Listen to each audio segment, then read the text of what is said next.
आज बड़ी सौभाग्य की बात है, टेणुआ वीर बाबा के आशीर्वाद से हमारे गुरुजी राम प्रसाद यादव कवि जी एक बहुत ही सुंदर खोज के लिए हुआ रामायण से। एक रिकॉर्डिंग हम गायक राकेश पाठक चहनिया बाबा कीनाराम स्टूडियो में कर रहल बानी। हमके आशा ना बल्कि पूर्ण विश्वास है आप लोगों को जरूर पसंद आएगा। भैया वो समय का बात हो जौने समय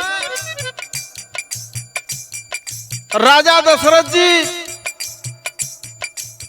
देवासुर संग्राम के विजेता थे। देवासुर संग्राम का युद्ध चला, युद्ध में विजयी हो गए। और जब विजयी होएगी ना तो देवी देवता सारे लोग जनमानस सभी लोग देवासुर संग्राम में राजा दशरथ जी को सम्मानित करने लगे, फूल माला से स्वागत करे लगना। वही समय भैया एक बात मिलल, कवि जी बताऊ न। शनि भगवान मुंह पीछे करके पीठ राजा के तरफ करके बैठे रहना। राजा दशरथ जी का निगाह जब शनि भगवान पर पहुंचल तो कहना, हे महाराज शनि देव, आप काहे बदे इतना दूर बैठल हुआ मुंह घुमा के, आप भी हमारे पास आवा, हम भी आपका सम्मान कर चाहत है। शनि महाराज कहना, का करी प्रभु, हम अगर आपके तरफ ताक दे तो बवाल हो जाएगा। कहना ना ना आवा, कहना जर के गिरा लगबा, कहना कुछ ना जाने आपके आवे के पड़ी। भैया प्रीतम भैया, शनि महाराज जैसे ही राजा दशरथ के तरफ निगाह उठौना है बड़का भैया, राजा दशरथ जी जरे लगना। वही समय मौजूद वहाँ गिद्ध जटायु रहना, फौरन दिमाग काम कैलाश। जटायु अपने पाख पर बैठौना और दशरथ जी के लेके नदी के पार पहुंच गई। जल पियौना, उनके प्राण के बचा लेना। जब प्राण बचा लेना, मारे खुशी में उद्गार निकलल दशरथ जी के। कहना, जटायु भैया आप कोनो वरदान मांगला, हमरे पल्ले सब कुछ बा, हम आपके देव। जटायु कहना, ठीक है राजन, समय आइले पर हम बताई, जब समय आ जाई तो हम मांग ले। बात तो समय कहा, गीत लग गई मास्टर।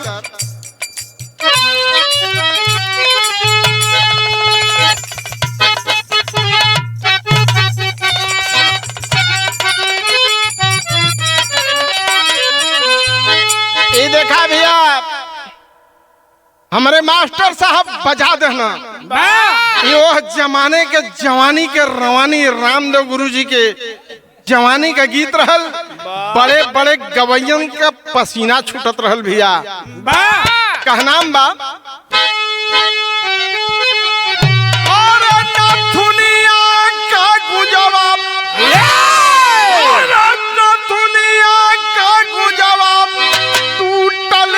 राजा जवनिया में गलिया छूटल, ये राजा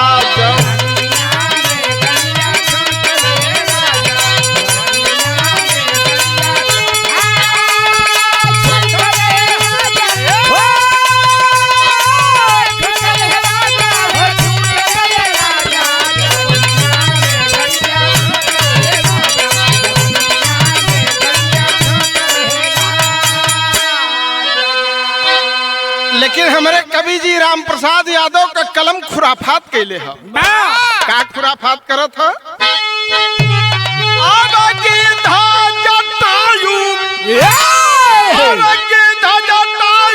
दशरथ के भवनवा बैठ गईला अपन मार के असनवा बैठ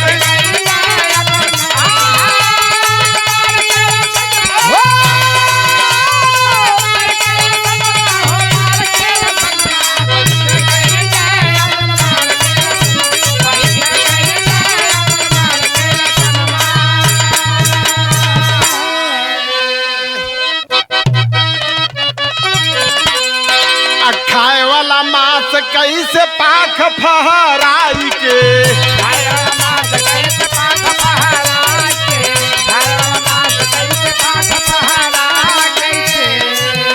अब बैठल महलिया पर हमरे उआई के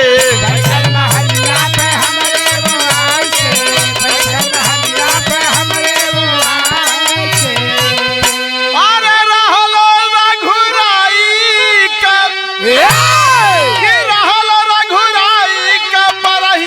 दिनवा बैठ गईला अपन मार के असनवा बैठ गईला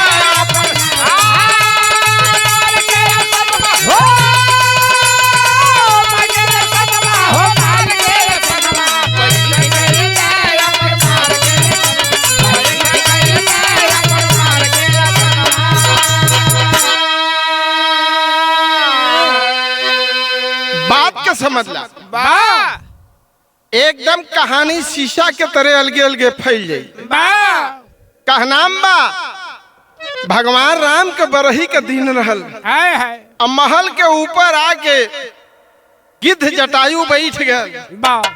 और जब गिद्ध जटायु के ऊपर राजा दशरथ जी का निगाह पहुंचल है, क्रोध में लाल हो गए। यह मांस खाने वाला जानवर आज बरही के दिन भगवान के रामचंद्र जी के बरही के दिन कैसे आकर बैठ गया। कहले बाणे गोस्वामी जी एक चौपाई लिखले हुआ, वह चौपाई है। का चौपाई है?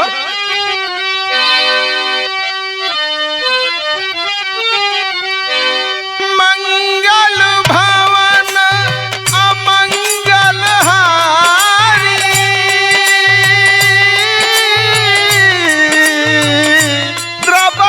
दशरथ जीरा बिहार राम सिया राम सिया राम जय जय राम राम सिया राम जय जय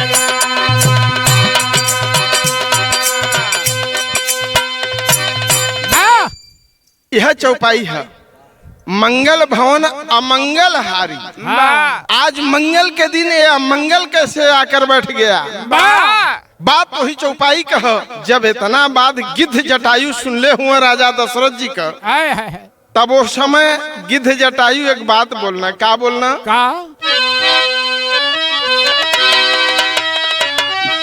अरे बोला जटायु तान कई के छतिया, बोला जटायु तान कई के छतिया, बोला जटायु तान कई के छतिया।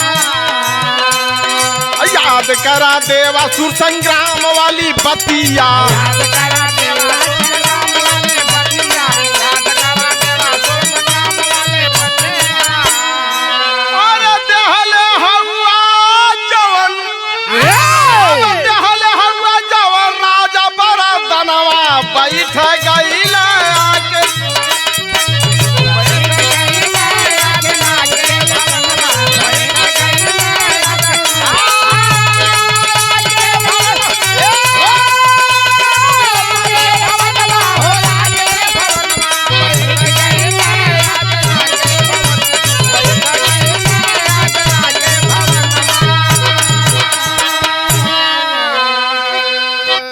गिद्ध जटायु बोलना, याद करा देवासुर संग्राम वाली बात।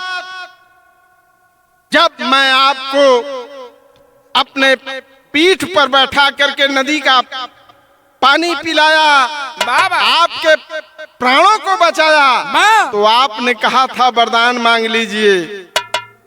जब इतना बात राजा दशरथ जी सुनना है जटायु को, बोले मांगिए। कहना का राजा दशरथ जी,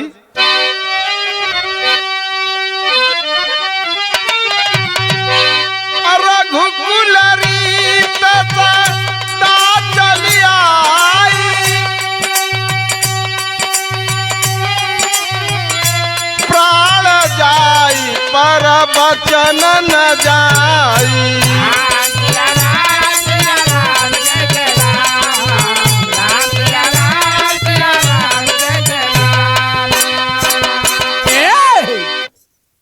जो बात दिए हैं, जो वरदान दिए हैं, रघुकुल रीत सदा चली आई, प्राण जाई पर बचन न जाई। बचन खाली नहीं जाएगा, जरूर देंगे, मांगिए। तो जटायु राजन से कहा, राजन हमको पालने के लिए एक दिन के लिए केवल बेटा बनाकर रामचंद्र जी को हमको दे दीजिए। राजा दशरथ जी ओ मस्त बोले और भगवान राम को उठा करके गोदी में थमा दिए जटायु के। जटायु लेकर चला गया। गिद्ध जटायु अगले दिन सुबह रामचंद्र जी को ला करके राजा दशरथ जी को महल के अंदर सौंप दिया और बोला कि रामचंद्र जी का आप लालन पालन कीजिए। आशीर्वाद देकर के जटायु वहां से चला गया। कहना बा आगे कहा, रखा चलला सीता का जटायु जतिया,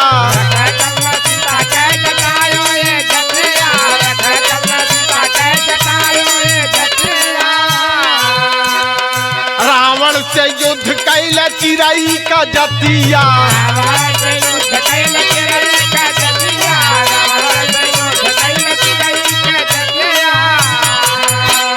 और जटायु का वध कैला, जटायु का वध कई दिहला, रावणवा बैठ गईला मार के असनवा बैठ।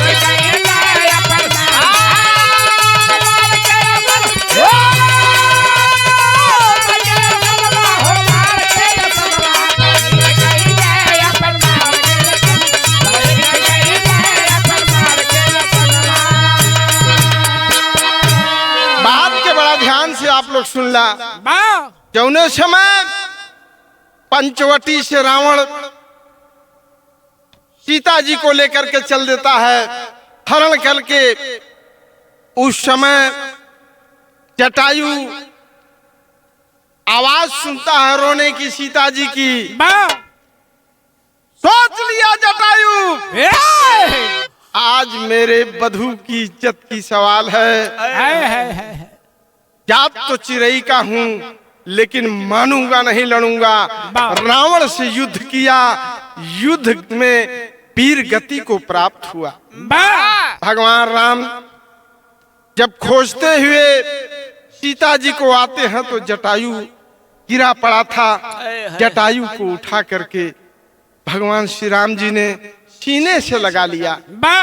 जौने समय बाबूजी सीने से लगा करके सारी बात बता करके जटायु अपने प्राण को त्याग देता है। एक दिन के लिए पुत्र बने थे, पिता मान करके भगवान राम ने पुत्र और पिता के संबंध को कायम रखा। जटायु का अंतिम संस्कार किए। और जब जटायु का अंतिम संस्कार किए ना तो करे बाद भैल का, अरे राम प्रसाद राक्षस पाठक